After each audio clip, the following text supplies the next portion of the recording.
Good morning, this is Luis Rivera, and I'm gonna go over case study 5, particularly heat loss through building walls with variable conductivity. So first, let's walk through how we mathematically describe heat flow through a wall made of two different materials, and we want to know how the temperature changes inside the wall when the outside suddenly gets cold. Now, the problem statement is gonna detail a couple of the system constraints, particularly density and specific heat.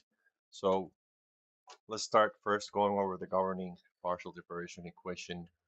Given that we start with a one-dimensional heat conduction equation, in our case, our wall has two materials with different thermal conductivity, so the equation must allow conductivity to depend on position.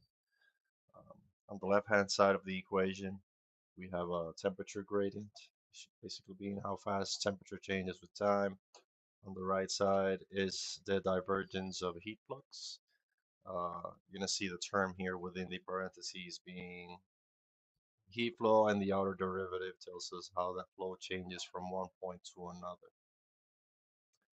Going over the piecewise thermal conductivity aspect, the problem details a couple of ranges and conductivity.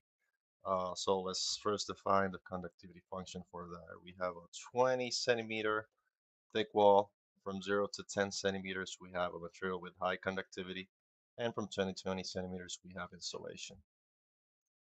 So this gives us the conductivity equation functions are detailed here. Conductivity across different ranges.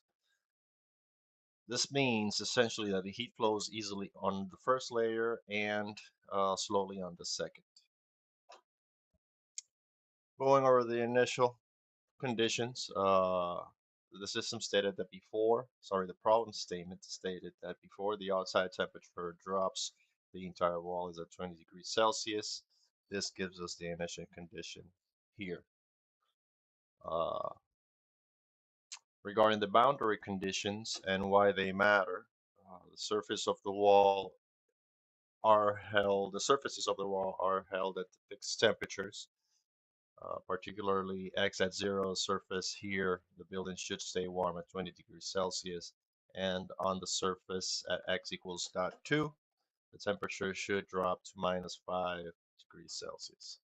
As a result, the equations for that particular system are these two.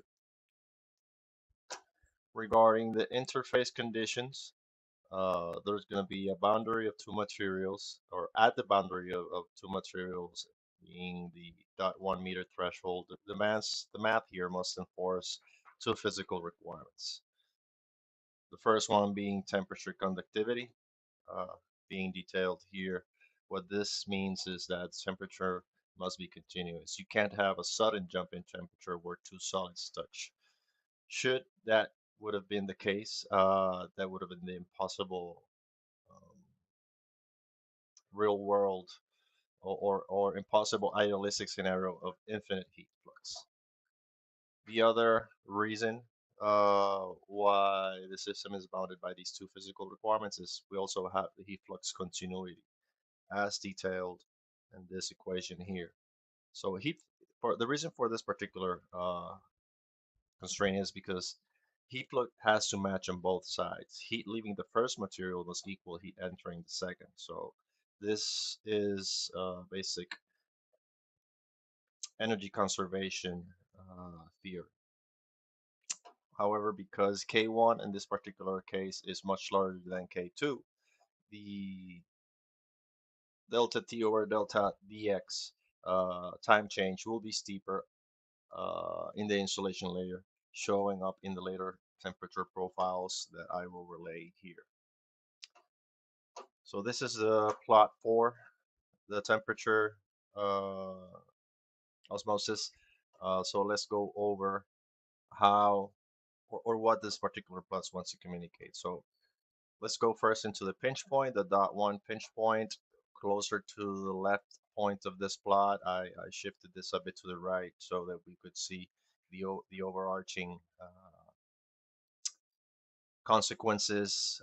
They would appear to be more evident in the last quadrant from left to right of the plot. So at that dot x equals dot one limit, because the solids are in perfect thermal contact, you won't have these drops in temperatures. You're gonna start seeing, however, a bit after that dot one to the right, are you gonna start seeing how the slope changes abruptly, and this is because the insulation carries heat poorly. So as a result, it requires a steeper temperature gradient to transmit that heat flux. And as time increases, the end system effect is the outer layer cools first, the inner layer cools gradually, and the kink becomes more pronounced early, but tends to smooth out as the system gets to approach its steady state. And the last the system behavior that this plot communicates, it's that's the bend in the curve is a direct signature of that material transition characteristic. So that's what I had.